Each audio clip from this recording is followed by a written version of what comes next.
Good afternoon. I am Rolita Noble, your Thrive Coach, and this afternoon I'm coming to you with a very brief video. This afternoon I want to talk about 3 questions to better health in retirement.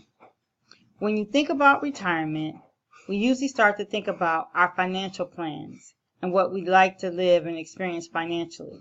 But today I want to talk to you about your health.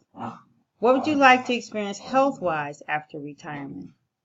So question 1, when you think about your health after retirement, how do you see yourself? Have you put a health regimen in place?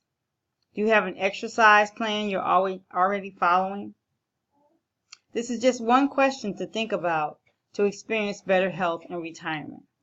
I've written a complete article about it, and that article can be accessed just below this video when you click the link.